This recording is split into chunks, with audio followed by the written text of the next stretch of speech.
This year's topic is seeing through a spiritual lens, and this month's topic is home. So, as I thought about home, I began to wonder, what does that really mean? Does it mean that we go home to our physical home every day? So, the home where we live, the place where we go after work? Well, in my life, that place has changed many times. So, therefore, home is not constant. But in my belief, the only thing constant is change. That's the only thing we can really rely on. So maybe this is okay. So now I thought about universal consciousness and how we are not just spiritual beings and we are not just our physical body. We are spiritual beings inside our physical body. So that physical body is just the vehicle that transports our physical beings through this life cycle. And if we focus on one more than the other, which is the physical more than the spiritual or the other way around, then we will be out of balance and out of sync. So all you have to do is look around you for examples. Fear, anger, worry, stress. Is the spirit and body out of sync? We are spiritual and physical beings. Our physical body is a vehicle for the spiritual being. I have heard it said many times, especially when I was young with my religious relatives, when someone passes on, well, they've gone home. Well, what does this mean, they've gone home? If you go home after you die, then it means you must have left home to come here in this lifetime. Because how can you return to a place unless you left it? So if so, then how did we leave? What home did we leave? And if we left home, then did we just say goodbye to everyone and say, see you when I get back? Is that what happened? So the question is, did we leave home to be a physical being here? And is that home? Or is this home, which is constantly changing? Well, I don't think we left any place to come here. We are all one. And what does this mean? How can we be one if we left to come here? Something doesn't make sense. The Buddhists say that if you look at a blade of grass and you don't see God, then you are missing something. We are one with the universal being, which some like to call God. And then God is one with us. So the blade of grass is part of God and part of us. Then how did we leave to become physical when we are all one spiritually and physically? We didn't leave our spiritual home to be on our physical journey. We simply used a physical body to enjoy this life cycle of learning. We didn't leave our home to be here. This is home. The only time I leave home is when I disassociate myself with the universal love of the one being. And how do we do that? I loved Yvonne's examples. Resistance. It will bring separation. But it comes from us. And this happens when we complain. I love that example she used. Oh, I am assuming that you do complain at times. Or am I the only one that does? Somehow I don't think so. And right now, I would say my biggest resistance is in the here and the now, is wearing masks. I resist that, so I have had to come to terms with this, realizing that I am creating my own separation from the universal love of being angry about being forced to wear masks. I do not live in fear of the virus. In my belief, when my cycle is done, I will leave, and I don't need a virus to help me when that time comes.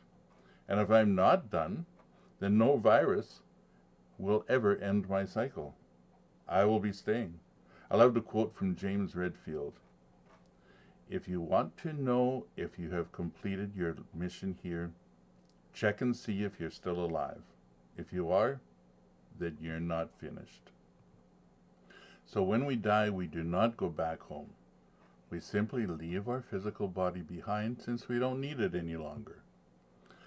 We are all one, and we are all energy, and energy cannot be created or destroyed. It can only be changed in state. I can't remember which one of those scientists that proved that. So, when we die, we only leave our physical body. It is similar to boiling a pot of water, and it turns to steam, and soon the pot is empty of water. We did not destroy the water, it only changed to steam, and it is still in the air around us. When we leave our physical body, we are like the steam. We are still here. We didn't leave home to come to this lifetime, and we do not leave here when we die. Our life energy is still here and very much alive. For my own experience of proof of this is I've been visited many times by those who have passed on. It's just gotten to be a regular thing for me. The first time was with my father. I woke up in the night because someone was hugging me. I looked, and he was standing beside the bed, and it was the most incredible blue light was surrounding him and lighting up the entire room. It was an incredible experience, and it was like there was so much love that filled that room that it was just incredible. And since then, everyone close to me has visited me after they've passed on.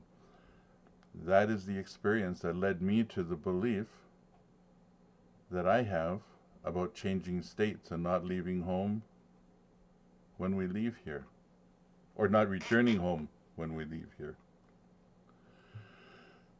So now is the question, what is home in the spiritual sense? Well, if we relate to what Jesus said the kingdom of heaven is within us. He did not say we have to die to go to heaven. In fact, heaven and hell are here in this lifetime within us as part of our life experience. And it is our choice which one we choose to experience. So if you get upset at someone and want to tell them to go to hell, don't bother. They will already be there at some point in their lifetime anyway. So you don't have to tell them to go. They're going there anyway. I always loved that one. I have lived in both during this lifetime here. Now my goal is just a happy medium. However, I'm a Libra. And I don't think Libras know what balance is. At least that's my experience. So, however, if we consider that the kingdom of heaven lies within us, then home must also be within us. If we look at it as in a spiritual sense, then we realize that home can only be in us if we are living in the here and the now.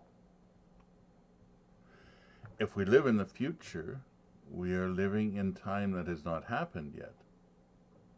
So we can't go to a place that hasn't happened yet and call it home. I believe that would just make us a dreamer. I don't know. And if we live in the past, we can't call that home either, since it is over and done. And if we live in the past, then we are bringing that past to our present time, but that only creates today the same as yesterday. So why would we want to do that, when the only thing which really remains constant is change? So why try and create today the same as yesterday? Every day is a new day. Let's live every day as a new day in a new way. If we make today the best we can, then tomorrow will be an extension of today. In other words, focus on today, on this minute of today, and make it the best you can, and watch your life change. The Buddhists say that if you have a fruit tree, don't focus on the harvest at the end. If you do, you will spoil the crop. But if you focus on the tree every day and give it everything it needs in today, then at the end of the season, you will have the best crop you could ever imagine. I love some of those Buddhist stories. Make today the best you can imagine. Love life more than you have ever loved anything in your life.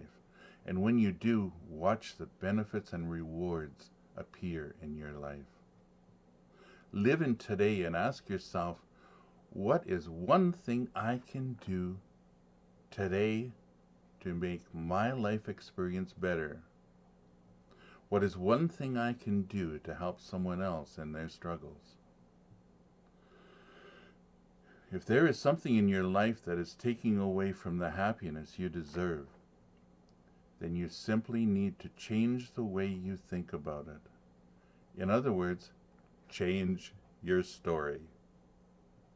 And that can be your story about the past, or your fear of the future, or your worry in today. Your story can be happening at any point in time.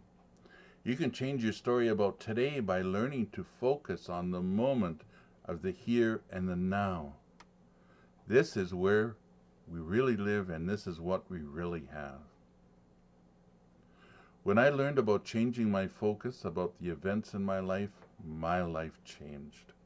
I stopped being a victim, and I learned to create the things in my life that I desired. This doesn't mean it's a mistake. It just means that we change the way we see it or remember it so we can change the effect it has on us, because that's what really matters. We can't change the past, but we can change how the past affects us. Now, when I lost everything, I had to change my story. In other words, I changed the way I remembered the past. It didn't change it. It just changed the effect it had on me. And it freed me to create a new life, to start a new business, and to get out of that rut of being a victim. That's what it did for me. So your story takes you places you may not want to go. It certainly did with me. I was sitting in that rut of being a victim saying, why me? Until I finally let it go and said, wow, look at me. That is where it can take us. Now, I've been blessed with some incredible teachers in my life. And the course starting Tuesday is about redirecting your focus to change the way you think about different events in your life, whether it's past, whether it's future, or whether it's present. As long as they are causing you problems, then it's something you need to redirect your focus on. If there is something happening in the here and now that is upsetting you, then deal with it before it creates tomorrow the same as today. If you want your life to change, then change the way you think about your life, and your life will change. It is our beliefs that allow us to operate in this life. That is how changing your story about your life can change your life, because it changes your beliefs. And that's what the upcoming workshop that I'm doing is all about. It's about changing your story. It starts Tuesday at 7 on Zoom. I look forward to seeing some of you there. We're only taking 6 people, because my first time on Zoom, I don't want to have too many there, so that we can give everybody a chance to share their story. So don't be shy to share your story. I'm not shy to share mine. And that's how we can work on changing it. And I can give you ideas on how to look at things differently. See you then. Thanks.